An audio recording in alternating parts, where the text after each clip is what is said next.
अक्सर हम ये देखते हैं कि एक पति और पत्नी के बीच में लड़ाई झगड़ा हो जाता है और वो कोर्ट पहुंच जाते हैं। जब कोर्ट पहुंच जाते हैं, जब हम पहली बार कोर्ट में जाते हैं तो हम ये सोचकर ही डर जाते हैं कि जज साहब हमसे पता नहीं क्या पूछ लेंगे और कैसे क्या जवाब देना होगा।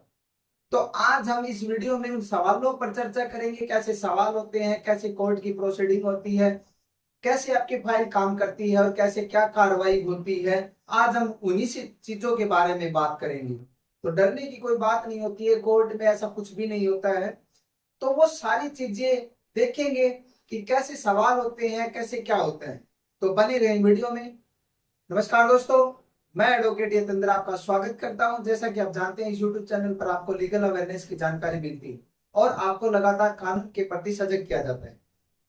तो दोस्तों, जैसा कि आप अक्सर देखते हैं कि आपके गांव में, सोसाइटी में, आपके आस पड़ोस में, मोहल्ले में जब एक पति और पत्नी जब कोर्ट पे पहुंच जाते हैं तो उनको ये पता नहीं होता है कि जज साहब उनसे किस प्रकार से क्या सवाल करेंगे। तो आज हम उसी सवालों के बारे में चर्चा करेंगे। तो जो सबसे पहले जो सवाल होता है, पहले तो मैं एक दूसरी चीज बता देता हूँ। जब अक्सर जब आपकी फाइल जब कोर्ट में जब जज साहब के सामने होती है तो वो पहले, या तो उसमें दो ऑप्शन होते हैं, या तो साहब ने वो पहले फाइल पढ़ ली होगी या फिर वो आपकी उसी टाइम पढ़ते हैं, या उनके साइड में जो रीडर साहब बैठे होते हैं वो उनको फाइल पढ़ लेते हैं और वो जज साहब को बता देते हैं कि सर इसमें ये बात थी और इस प्रकार से ये चीज है, मैंने उनके वकील साहब को बता दी है और उन्होंने ये जवाब दिया है। तो इस प्रकार से ये कम्युनिकेशन हो जाता है और जज साहब को पता लग जाता है कि मामला क्या चल रहा है। अगर जज साहब डायरेक्ट उससे पूछना चाहते हैं, जिसने जो कंप्लेनेंट है उससे डायरेक्ट उसी से पूछते हैं, तो उससे सबसे पहला तो सवाल ये होता है कि आपकी शादी कब हुई थी। तो उससे ये पता लग जाता है कि इनकी शादी को कितने दिन पुराने हो गए हैं। ये इसमें जो इन्होंने जो डाइवोर्स का केस डाला है या डोमेस्टिक वायलेंस का केस डाला है, ये कितने दिन से एक दूसरे के साथ रह रहे हैं। तो इससे ये चीज का अंदाजा लग जाता है। दूसरा जब सवाल होता है, दूसरा सवाल ये होता है कि ये कितने दिनों से आप एक दूसरे से अलग रह रहे हो। तो उससे ये अंदाजा पड़ जाता है साहब को कि भाई इतने दिन इसकी शादी को हो गए हैं और इतने दिन ये एक दूसरे से अलग रह रहे हैं। मतलब मामला इनके घर में पहले से ये कुछ बिगड़ा हुआ था और इतने दिन हो गए इन चीजों को चलते हुए और अब जाके ये कोर्ट में आए।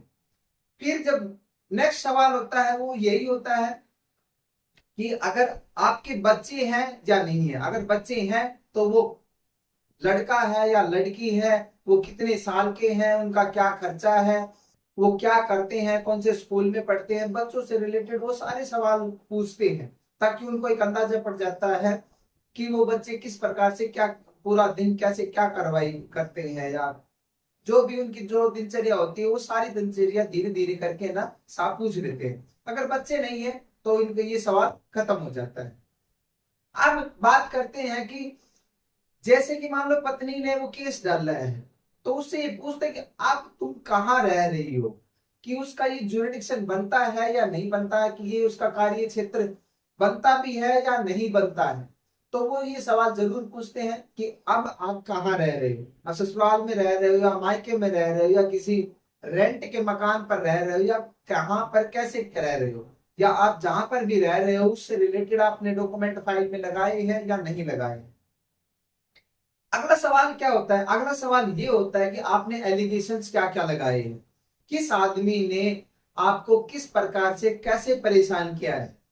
तो वो सारी बातें उस चीज में आपका जो कंप्लेंट बनता है उसमें पैरा बनता है, वो सारी चीजें आपको उसमें ब्रीफली बताना पड़ता है कि इस प्रकार से इन आदमियों ने मुझे इस प्रकार से ये परेशानी की है।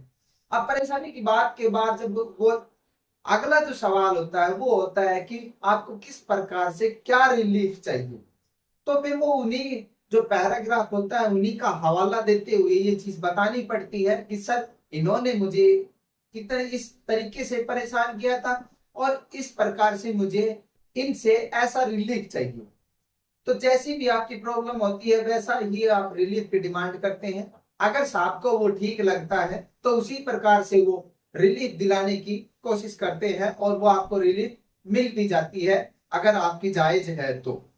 इस प्रकार से ये कुछ सवाल थे जो जज साहब आपसे पूछते ही पूछते हैं। डोमेस्टिक वायलेंस के केस में ये चीजें पूछी जाती हैं। तो इन चीजों से आपको, ये चीजें आपको पता भी होनी चाहिए, और वैसे तो आप इन चीजों से गुजर रहे हो तो ये तो आपको जाहिर सी बात है पता ही होगी। तो इसी प्रकार से आपके वकील साहब को भी इसी तरीके से प्रिपरेशन कर लेनी चाहिए, या उनको एक पेज पर लिख लेना चाहिए कि इस डेट को इनकी मैरिज हुई थी, इस डेट से ये इनका ये सेपरेशन चल रहा है, और इन आदमियों के खिलाफ ये समनिंग हो रखी है।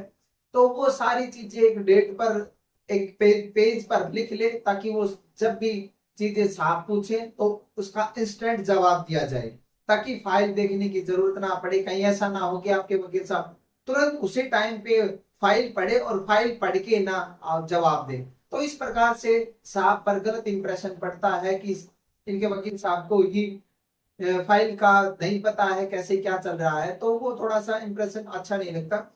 और कहीं ना कहीं जाके आपको इसमें जजमेंट में लास्ट में जब ऑर्डर होते हैं तो उन चीजों का खामियाजा भुगतना पड़ सकता है। तो इस प्रकार से आपके वकील साहब को भी उसी प्रकार से प्रिपरेशन कर लेनी चाहिए, और आप इन चीजों से जरूर पता लग जाएंगी, और आपके फेवर में है वो, जो अगर जो चीजें फेवर में आनी चाहिए वो जरूर आपके फेवर में आएंगी। तो दोस्तों उम्मीद करता हूँ आपको ये वीडियो पसंद आई होगी। अगर पसंद आई तो लाइक करें, कमेंट करें, जैसी भी आपकी कोई भी अगर कोई इन चीजों से, इस प्रकार से चीजों से जूझ रहा है तो कमेंट करके जरूर बताएं। हम मिलते हैं जल्दी नेक्स्ट वीडियो में, तब तक के लिए बाय, टेक केयर।